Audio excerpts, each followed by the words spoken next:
Nobody would have thought that I would be the one. Reiner, sports talk. Baseball, baseball, baseball, baseball. Oh, with the big mic. Oh, okay. All right, yeah. Okay, now I get it. We got a lightning strike, boys. What happened over there, Grego? We had a little lightning strike right outside the window.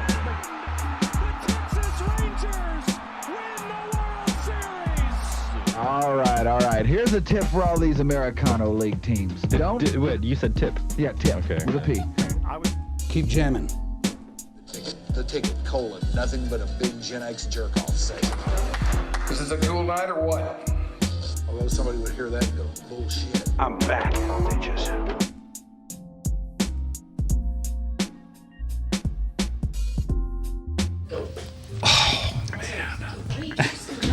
Well, I should never say that. What happens? Every time he scoots up. Oh. What I do? Yes! Every time. We're on, by the way. Okay, cool. Hi, Buckaroos. Welcome to another episode of Your Dark Companion today. It is the 8th of December. This is episode number 177. Mm-hmm. They tell us. They're keeping tabs. I don't have anywhere near the mental capacity for that sort of thing, but fortunately I'm surrounded with people who do. And We have Ashley and Becca. And I like knowing how many of these things we've done. That makes me feel like I've spent the last 2 years of my life doing something, you know? Anyway, hello to you. I am Mike Reiner. We've got the crew in here.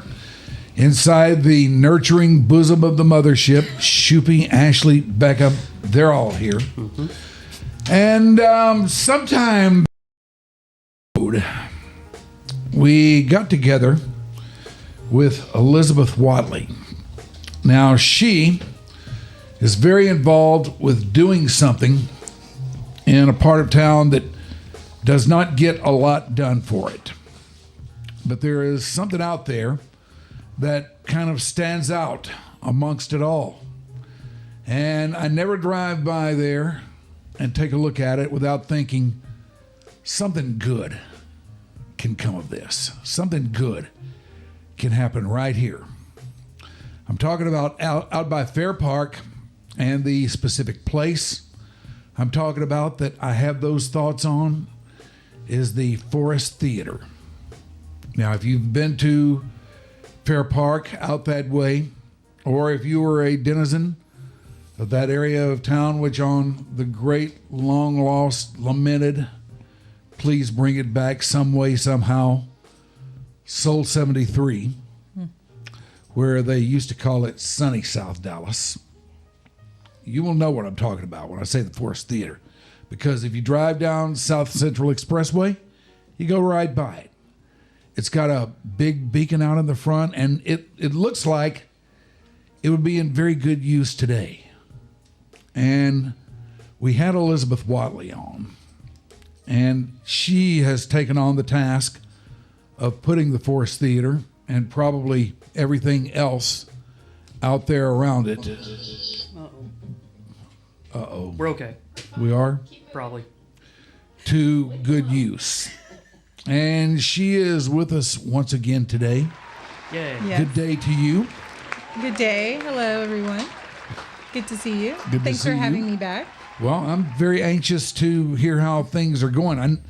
I know for a fact that they must be going okay because you now have a guy working with you on all this, don't you? We do. We're making lots of progress. And so we have brought Nigel X to join the team. All right. And this is Nigel X. Hi, Nigel. Hi, Nigel X here. All right. How are you? I'm glad to be seen.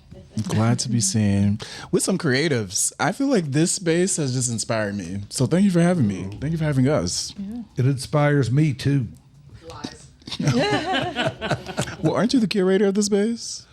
Pretty much, yeah. You could say that. Yeah. A lot of this stuff in here I've been at least tangentially involved in. Okay. Nice. Listen, everything has a story, and you make meaning of a space. So coming in here, I'm like, artist have drafted or been a part of this space. So I feel welcome. Thank you. Well, thank you very much for being here.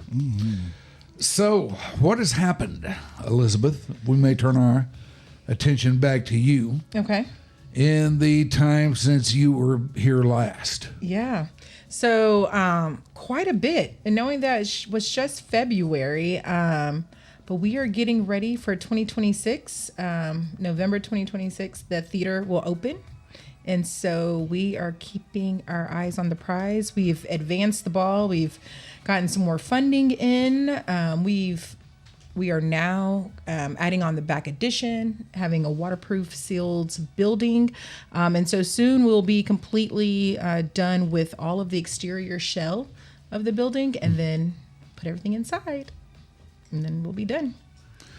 What's the inside of the building going to be like? And I don't know if you have any draw-ups of it or anything like that so far. But we do. We have lots of renderings that kind of give a future look of it, but there will be a 1,000-seat concert hall, and that has flexible seating, so you can have an event that's all standing or all seated. There is a rooftop.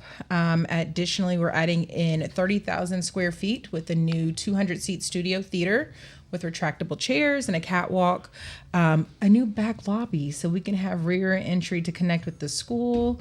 And so, yeah, quite a bit. A full kitchen. The education hub. Go for it. Which has a space just like this. The education hub basically is a space for artists to kind of train and make their work, including the middle school students. So it has a podcast studio, recording studio, dance studio, an immersive theater performance space that can also be a photo lab or a sound stage to an extent. We announced that Starbucks will be on campus, so we'll have a cafe. There's green space, public meeting space. It will be a space for sure. Yeah. But sounds like it's going to be a space that's a lot of things to a lot of people. Absolutely. I mean, it's a place to see work, see artistic work. It's a place for artists to come and make work. And then it's a place to, come and connect, which for the way you described sunny South Dallas, I'm excited that we get to open this space together and bring it back. Are you a native of our Fairburg? I am not. I am a native of Houston, born in Houston, Texas. All right. Raised in a small town just east of Houston called Port Arthur, Texas. Know it well. I always have to remind myself, Nigel, you come from Port Arthur, because that is where my values, lay. It really has shaped how I see the world, and it really pushed my ability to go out and explore the world. And now I'm coming back after being in LA for 15 years to open up the Forest Theater. What were the things that you take away from a place like Port Arthur? Because as I've spent some time, more than a little time down that way in that area, and it's a unique place. What are some of the things that you took away from that place that has helped you along your way? Yeah, you can take me there. Let's go. Let's go. Let's go. When I think about Port Arthur, you got a story to tell, Nigel. I'm going to get it out of you. We like stories. I'll try my best, but just in response, my faith practice was birthed in Port Arthur. My ability to see myself as an artist was birthed in Port Arthur. It was a mentor. I was there when there used to be 3 historic high schools there: Stephen F. Austin, Lincoln High School, and Thomas Jefferson High School. Mm-hmm. This was in the 2000s. You could sense that it was a result of segregation. Yeah. Very divided high schools. Right. And I was entering high school when they decided, let's merge them all. Let's close down these 3 individual schools. Let's merge them all and see if we can, for lack of a better term, integrate the city. And as you can imagine, it, caused people to really question, or really fight rather, for the history of those schools. And it also questioned our ability to move into the modern day conversation about how can we come together, and they use the schools in order to do that. So I named that because it's also a town where the railroad track divides the east side from the west side. Yeah. And certain folks live on the east side, certain folks live on the west side, mostly black folks on the west side. And so it also has shaped my love for community. I will also name on the west side, it's where all the pollution exists from the refineries in Port Arthur. So it's the good, the bad, and the ugly of Port Arthur. But it is also the theater teacher that said, young man, come up to this room. You've got something. He taught me how to tie a tie. He taught me how to change a flat tire, while also how to read verse, while also taking me all over the state to compete using poetry, UIL. So as much as I was like, get me out of this place, I'm grateful that it shaped who I am. It really shaped who I am. I had my first leadership role as a drum major in the band there. Believe it or not, I'm using some of those same tactics to wrangle cats today. And when I left Texas at 18, got out of there as fast as I could, went to Howard to study theater, then moved to Chicago, which is one of the best theater towns in the country from my perspective. Spent time in Los Angeles, the entertainment capital of the world. They said, you better come on back to Texas. Help us get this theater started. And I was honored, quite frankly. So you came from Los Angeles to here for the express purpose of getting involved in this. That's awesome. How did that come about? Did Elizabeth reach out to you? Did you reach out to her? Yeah, did you? How did you guys know each other? Yeah. Did you? We go back. It felt like we know each other, huh? No, we did a search. We put on a full national search. We went through 166 candidates, lots of interviews, lots of screening, and Nigel was a perfect fit for us. He stood out. Absolutely. The 100%. one that rose to the top. Absolutely. That's a lot of weight. What is it about him that set him apart so much? Well, and certainly made him such an attractive candidate. Well, experience was one, right? But I think also how he was able to immediately present values that applied to the theater. That stood out incredibly for us because it is a big mission to move forward, and being rooted in Black culture is really important. And so, I don't want to talk about it today. It's Ashley's Monday. having a rough day. You know what? Fucking Monday, man. yeah, so great experience, very knowledgeable, very well connected, and had a lot of experience before him to be applied to the theater. Well, was he a hard get? A difficult get? Did you play hard to get? No. I wouldn't call it. I came at the last minute. Yeah. Because we had the search open for a very long time. I think we opened it in maybe October, and we didn't see you until like February. Yeah. I actually passed on it. Yeah. Someone sent it to me. I passed on it, and then I came back to it. Yeah. So meant to be, for sure. Meant to be. And on my end, there are only a handful of Black-led, Black-serving institutions, art institutions that are owned. And there's one right here in Dallas, and it's getting a $80 million+ renovation. And you need it to have identity that will create impact. I'll sign up for that. Yes, yes. I'll sign up for that. And when Nigel did his presentation, he stood out as an organizer. But for me, what really was important was a builder, because I know how hard it is to start something, and I know how much dedication it takes. So someone who can self-describe themselves as a builder, an entrepreneur, I know that that was the skill set that was just imperative. Absolutely. Mm-hmm.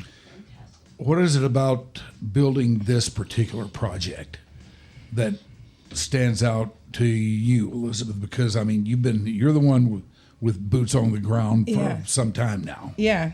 Well, I mean, what's incredible about it is the layers of complexity, right? I think there's the physicality of building the building and working with the architects and the contractors. Then there's paying for the building. We have a very complex capital stack, which I have learned a lot moving through. And hot off the press, we have not publicly announced it, but here we are. We closed $19.2 million in historic tax credits, which is unheard of. Yeah. Thank you. Absolutely. All right. Heard first right here on YDC. Yeah. Big deal.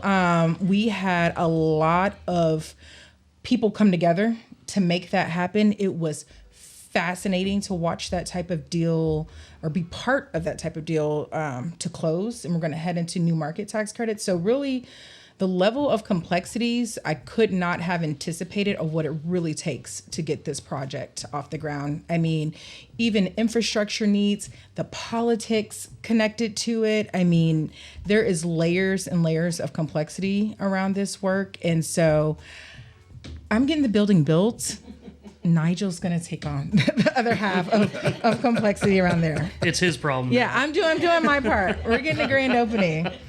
It seems like one of those things that there are so many different entities involved with so many different, separate, probably sometimes conflicting interests involved, that the idea of trying to pull all that together and get everybody on the same page is just absolutely stupefying to me.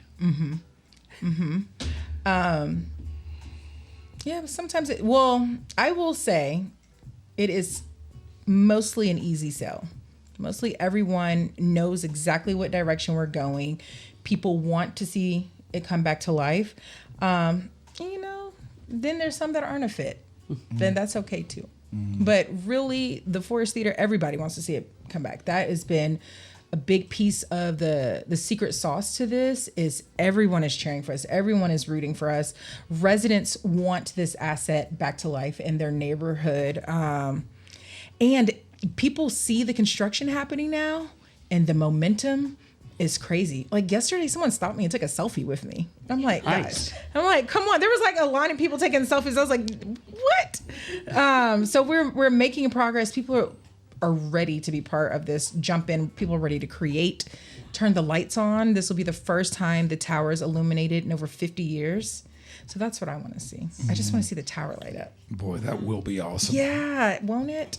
It's a pretty big deal. So we're going to have a lighting ceremony. Yeah.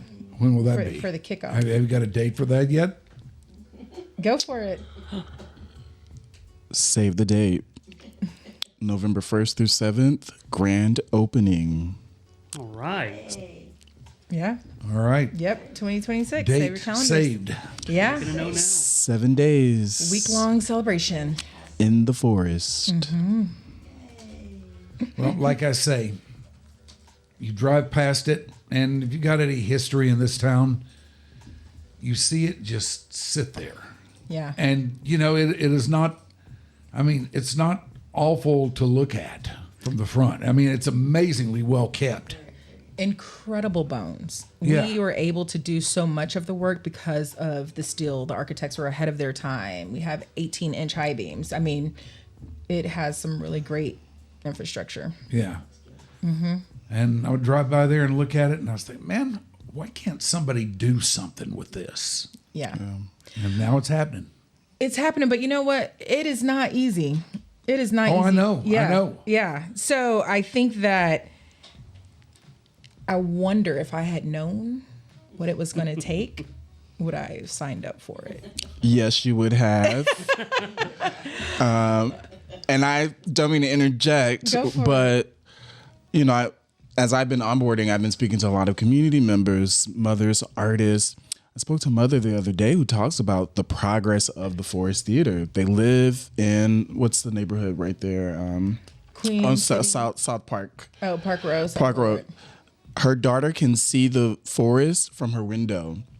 And she talked about now that the construction is happening, she is seeing development, your neighborhood change and grow for the better.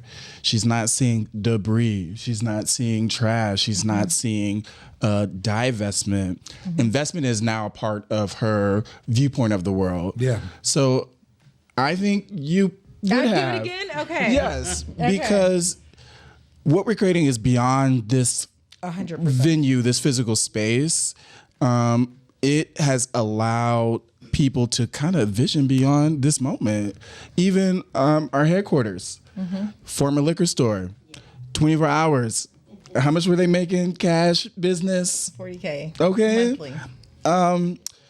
For it now to be a space where deals for community improvement, development, creatives are coming together to build in toward the future.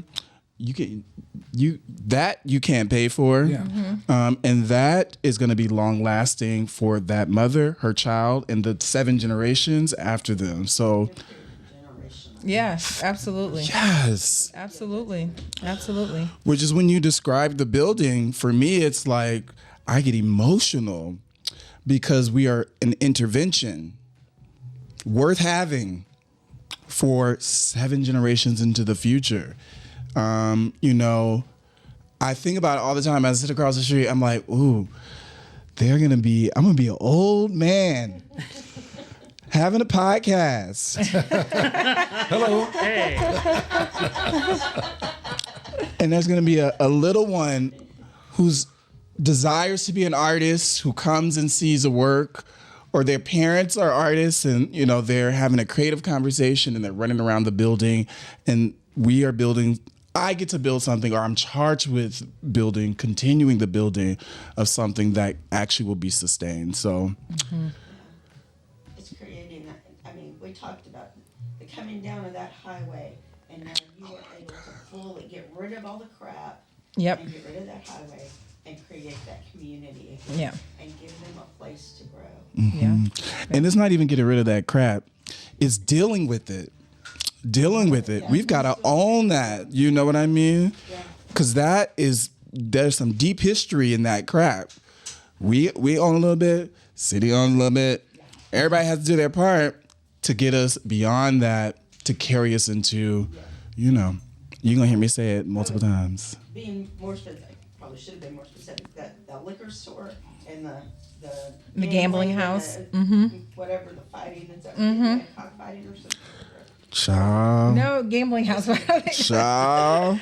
Yeah, just No. get rid of those parts. Yeah, Yeah, it's yeah. huge. It's huge. It's huge. There's absolutely been an energy shift for sure of excitement, of momentum. People see it happening. People know that this is real.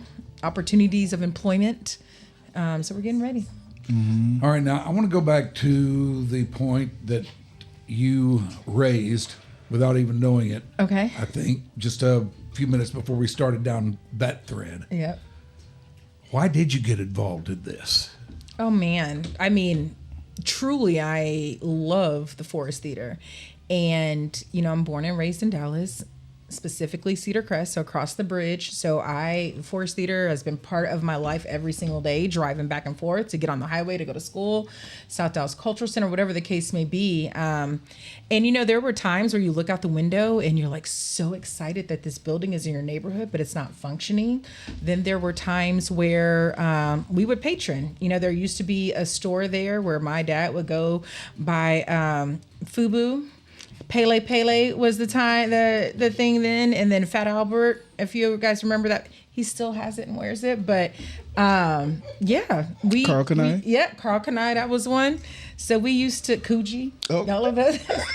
So there used to be, we used to patron there. I grew up as part of the neighborhood. And it's fascinating to hear stories that people have such a special relationship with this building.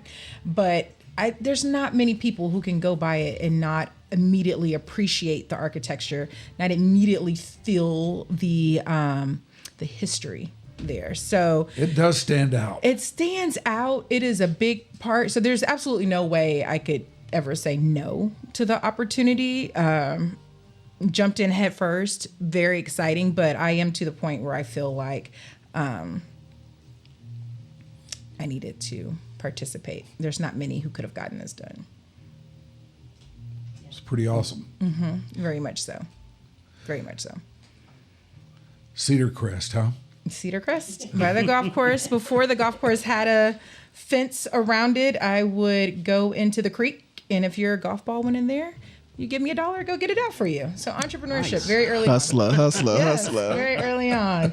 Right across the street from Ann Williams, the Dallas Black Dance Theater was my neighbor growing up. And so all the golf balls would collect around the creek near her house. Yeah. Yeah, the first time I was brought home from the hospital, I was brought home to 1723 East Elmore. Okay. See, she knows. Yeah, okay. And my first friends were Kevin and Pud, who lived kind of catty corner from that. Nice. I was probably 3. Pud was, I think, 2.5, and Kevin was 4. Okay. And yeah, I know what you're talking about down there. Yeah. Or a little. I know a little bit of it anyway. It's good times. Good times indeed. You could buy that house for about $163,000, according to Realtor.com. You can?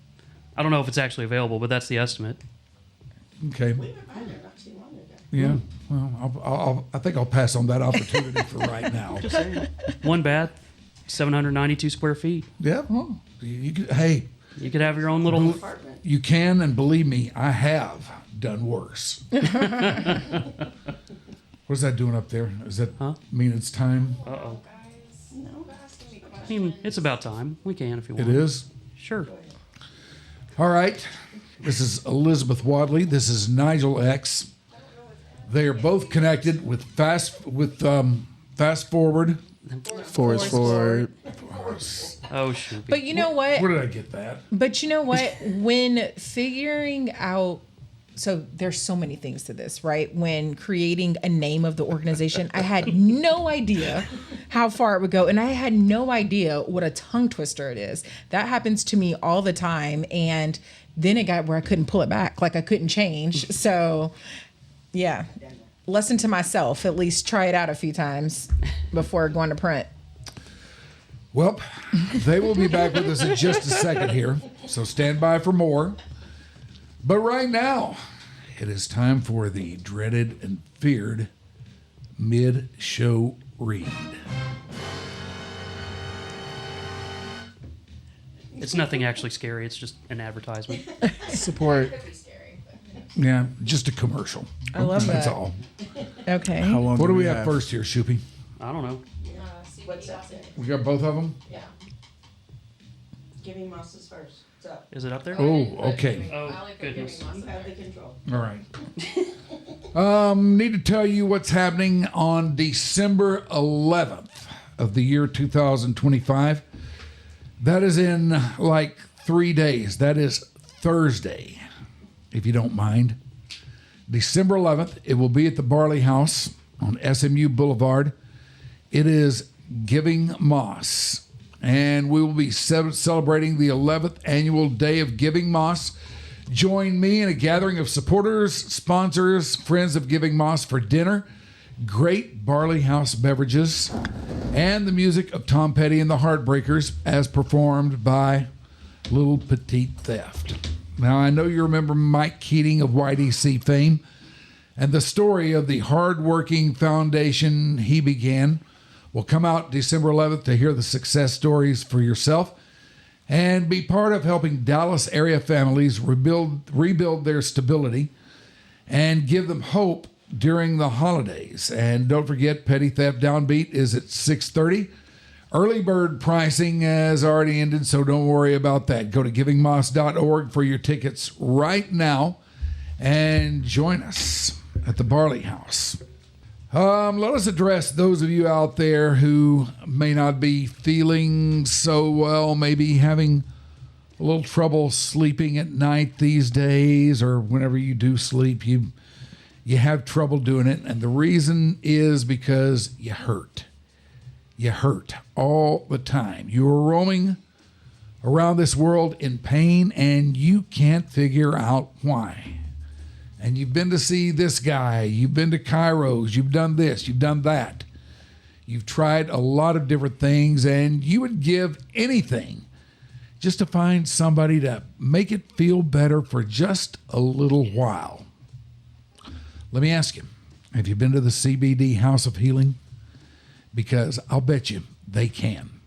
They are owned by a registered nurse who has gone off down this trail because it's something that she believes in. She believes in the powers of this type of healing process. And not too long ago, I found out firsthand for myself, it does work. It does help. It will make you feel better. I was going through this sort of thing. I went to see her at the CBD House of Healing. She gave me some stuff, and the stuff made it better. It does work. So now, if this sounds like something that you're going through and something you'd be interested in doing, then go by there. Talk to her. See her. It's not one of these deals where you go in and they're going to give you a pack of zigzags and send you along your way. It's not like that at all. They are all about the medicinal value of CBD. And she will listen to what you have to say. She will listen to what is going on with you. And chances are she will recommend something that's going to, at the very least, make you feel better. And at the best, make it go away entirely. Could happen. Does happen. Go by there and see her at the CBD House of Healing. They're at the burgeoning intersection of Plano Road and Northwest Highway on the northeast quadrant of that intersection. The CBD House of Healing. Go by there, see it. It can't hurt. All right, now. Yay. Oh, thank you. Thank you. Now. That's dramatic. Back to the subject at hand. Yes. And that is the Forest Theater, where we're going and how we're going to get there. Mm-hmm. So, Nigel, we may turn our attention to you. Mm-hmm. Once you started to talk and started to think about getting this job, you probably had a constant loop going in your mind of what can I do to make this situation work? What can I do to make it better? What can I bring? What about me makes it right for this situation? Mm-hmm. What does make you right for this situation? You know they say don't make it about you, but... Well, I'm asking you to make it about you. Okay. I'm giving you the opportunity to make it about you. Well, I'll share the same thing I shared in the interview process that I still believe holds true today. First thing I shared is I love Black people. And there is a way in which this place historically has become such a beacon for that community that I have enough love to pour back into it in the same way. The second thing I shared is that I am a builder. You know, I've built nonprofit organizations, initiatives, national campaigns. I know what it takes to get down to the nitty-gritty and build it up, which is not an easy feat. And the last thing I shared is that I'm an organizer. So, you know, a lot of people come to me like, what's your vision? You know, I do have vision.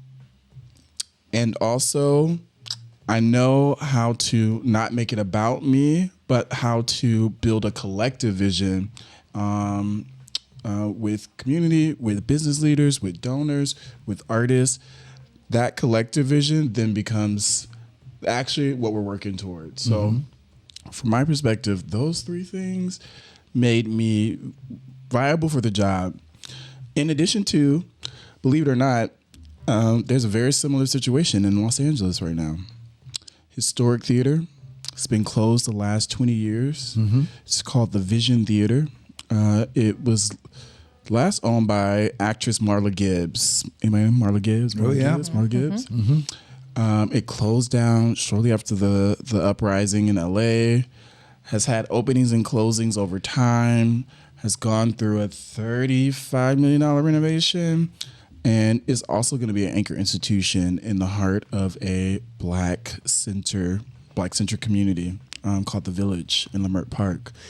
So I also come just ahead of a very similar project, and taking some of those learnings from that project and bringing them here to Dallas, paired with my artistic community. Because the last thing I also said in my interview is that you're not just getting me. You're getting a whole bunch of other people who care about our institutions and want to see this thing thrive. You remember that? Yes. Okay. Because I said, they always ask you, is there anything else you want us to share? It's not just me. It's me and my community. And they've showed up. We've showed up together. Yeah, it's when you build something, it's never about you. It's about you and those that you place around you. Absolutely. It's a collaborative effort. Absolutely. It's always a collaborative effort. I will say, and I've had enough experience where I've seen what regional theaters are doing, what presenting houses are doing. And when you build something new, you have the opportunity to invigorate the model. You have the opportunity to question the model. And you are also in that questioning, in that invigorating, I also am responsible to a bottom line. I'm responsible to There's always that. What the ecosystem is offering. What is our value proposition, So the design gets me excited because I get to really kind of call upon all that I've seen. How do I make this place unique? Not just one of a kind here in Dallas. How do I make this one of a kind in the country? Dare I say the world? Okay. Stop right there. Okay. How do you do that? Well, there are a number of ways. Challenging the status quo every step of the way. Why do we do it like that? Do we have to do it like that? Is there a more efficient way to do it? More creative way? One, not doing it alone. I've built a team of both local and national advisors across operations, brand, programming, development, who are all informing how we shape this thing so that we can stay open. We don't want those doors to ever close, and we must build a new model because the traditional theater model is not surviving currently. Subscriptions are down. Ticket buyers want to be able to buy tickets at the last minute. We've got changing demographics around our donor bases, and content is king. If I can watch it on my phone, why do I need to show up at your theater? We've got to be a little bit more experimental in how we shape this place. So I don't have to do it alone because I've got so many people around me who are in it now and who have done it before that are helping to really interrogate, okay, try this, or this happened when I did that. The last thing I'll say, actually, those two things have set me up for success. And I will also say, I just have to always pay homage to Elizabeth and the team. I have the easy job. I have the real easy job. Yeah. I just better not fuck it up. And I had to make something so cool that from 0 to 99, everybody's trying to get to the forest. I don't know if easy is the word, but I do think you have the fun. That you have a lot of opportunity to be creative and bring things to life. I'm in spreadsheets. I too am in spreadsheets. Yes. And the way I think about my role, and I haven't gotten there yet, but when I think about infrastructure, or foundation leads to infrastructure leads to the meat. Sorry. And okay. Potatoes. That's okay. When I think about a cultural institution, it can really shape the mindset of a community. It's like a television channel, you know? They put out very thoughtfully what you should consume. We have the opportunity to really transform how folks see themselves, how they take action, how they feel empowered, how they believe. I don't take that lightly. And so the way I'm building, some folks around the table are like, give me step 10. I'm like, but hey, I'm only at step 2. We've got to scaffold it in a thoughtful way so that, again, it can last. And you'll hear me say it throughout the conversation, 7 generations. So it is creative, fun, but it's responsibility. It's responsibility. How much do you and Elizabeth tend to collaborate day to day, and how much do your visions tend to overlap versus maybe compete a little versus maybe what Elizabeth had in her mind when this was all first starting? This kind of goes to both of you of just what your teamwork looks like. Before she responds, let me just say. I go to my interview and I saw CEO. She smiled at me. I said, I got you. Yeah. I said, you're the one. I believe our energies for our communities aligned in that very moment, and it has informed how we worked up until this point. Yeah. I definitely see synergies and overlap in vision. I think that was really important, and that's why I feel comfortable in things. I think we absolutely see the same thing. I also had the opportunity to go visit some of Nigel's old work in LA, and that helped me see and understand him differently in the vision. And that's when I knew we were seeing the same thing. Things that we don't align on is the start of the morning time. I'm a 9 a.m. kind of girl. He's in a different space. I'm an Apple guy. She's a Macintosh and Apple, the same thing. Yes. Windows. Yeah, PC and Mac. Exactly. Yes. I am PC and Windows, and he is Apple. Yeah. Yeah. But what I also realize is I'm coming in with a different level of expertise for this type of business. And so it's a learning curve on both ends, which is a beautiful opportunity. He's trying to make an argument for but I mean, let me just say I completely agree, right? And I think that that's the type of change that the entire organization is up for. We're growing rapidly. There's a whole team joining, which is really exciting. Nigel's done some great work in bringing experts to move this ball forward. So, yes. Oh, we have to bring them back. I've had a badass leadership team. Bad leadership team. Because a place is as good as strong as those who lead. And because we're building something just a little bit different, and I keep saying that, I'm actually leaning into the mystery of it all for everybody. However, this team and their background experience, particularly from a general management point of view, really help inform our operation through a lens of hospitality and through a lens of experiential events. All right, now, approaching this from a standpoint of reality. Okay. there's that one. There's that one. Are you planning on having something going on there every day? Yes. I mean, I doubt if it'll be 24/7, 365, but maybe 365? It will pretty much maybe be 364. Well, one, we've got a cafe. We have a third space that we are then expanding out across the campus. And what I mean by that is there will always be music playing, and you can always come and have a cup of coffee.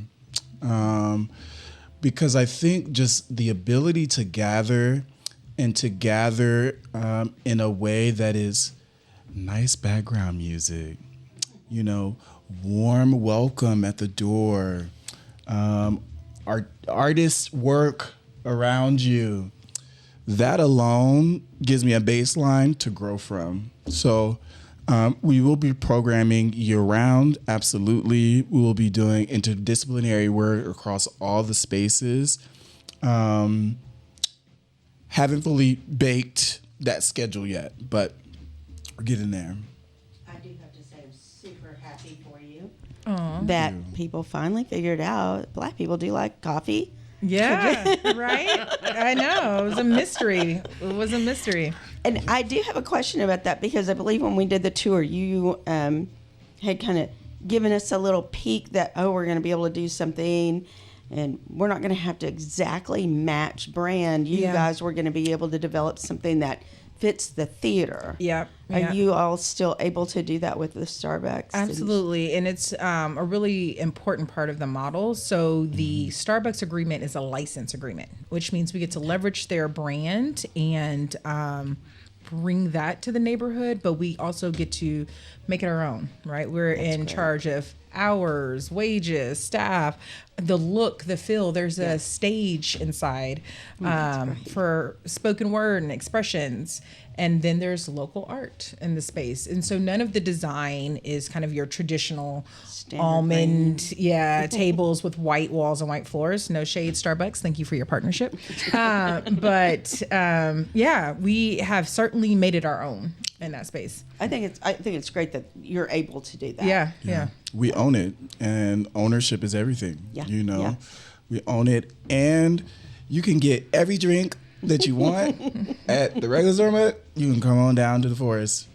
You can come on down to the forest and get the same, if not better. And I would imagine that you guys are then providing workspace just like any Starbucks does in any area where, I can take my laptop and sit in there and work and hide from people occasionally. So. Yeah, a lot of intentionality built around that. Yeah, we've also cut doors into the Starbucks that will then connect you to the historic lobby. So if you want to have your cup of coffee in the lobby, you can do that. Or if you want to go to the rooftop and sit with me and have a cup of coffee, then we can do that. Yeah. I'm going to be on your rooftop. Yes, please do.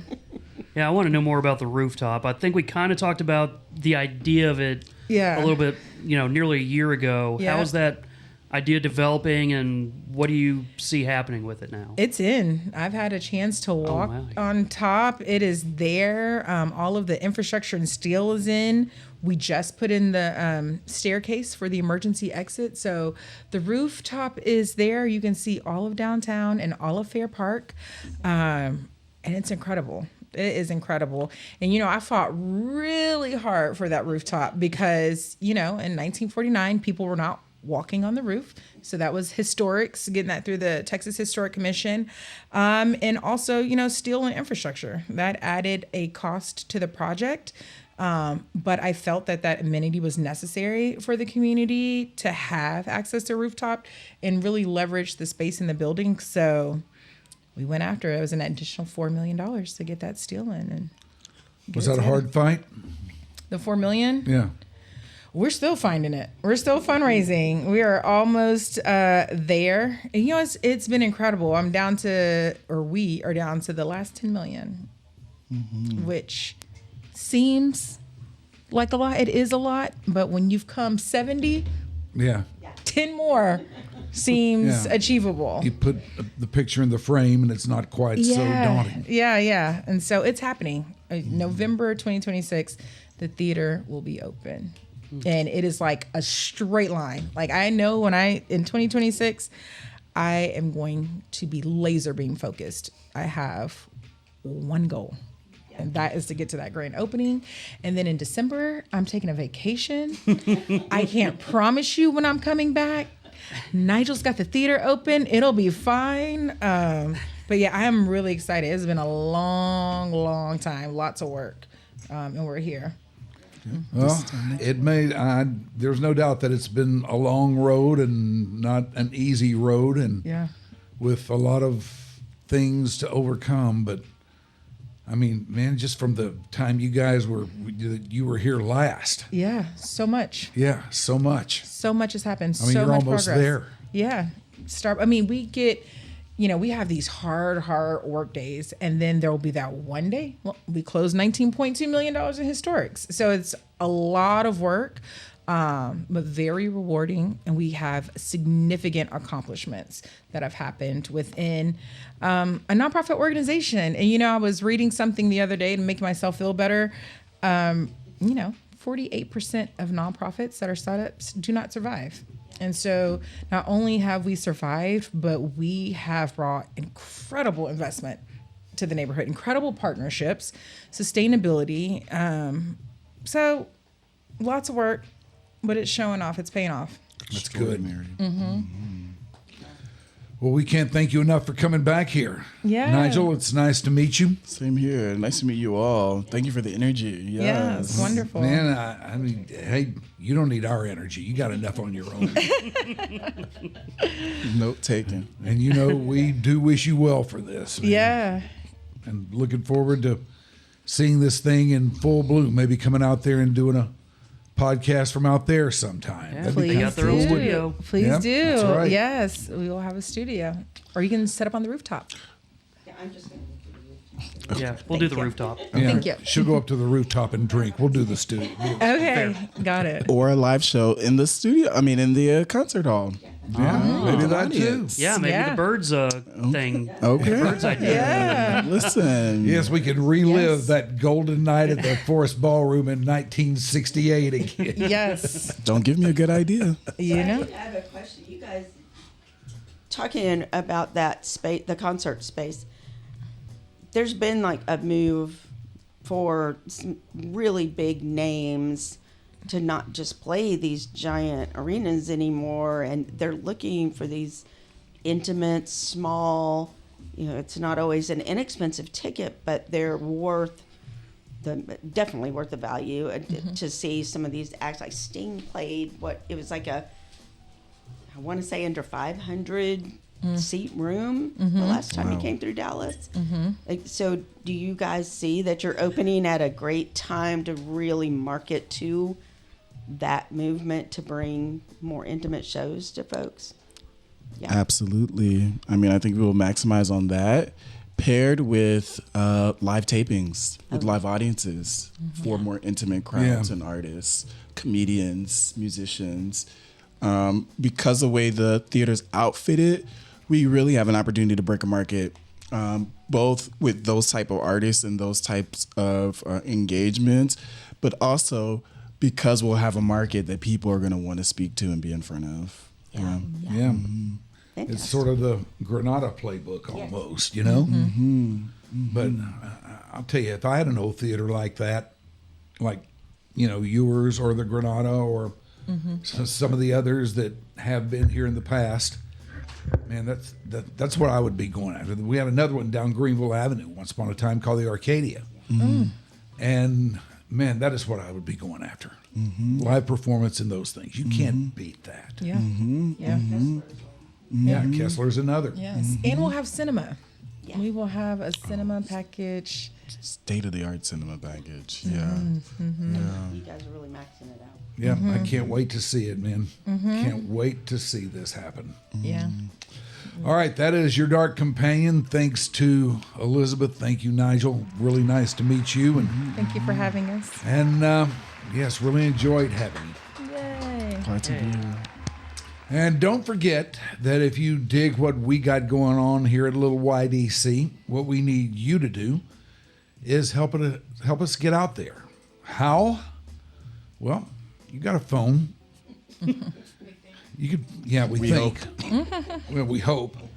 And if you do, you know how to punch this up and hit the share button, get it out there. Put it up on your Facebook, put it up on your Twitter, put it up wherever you put up stuff like that. Just help us get out there. That's all we ask from you. You keep doing that, we'll keep doing this. And that'll be that. All right, thanks to Shoopy, thanks to Ashley, thanks to Becca, thanks to you guys. Thanks. What? Nothing. You're mumbling over there. And thanks to you guys out there. We appreciate you watching. Goodbye. Bye.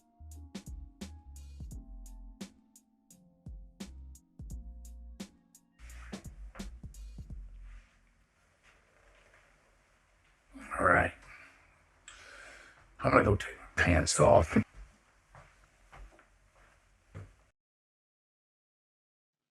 Your Dark Companion is a Stolen Water Media presentation.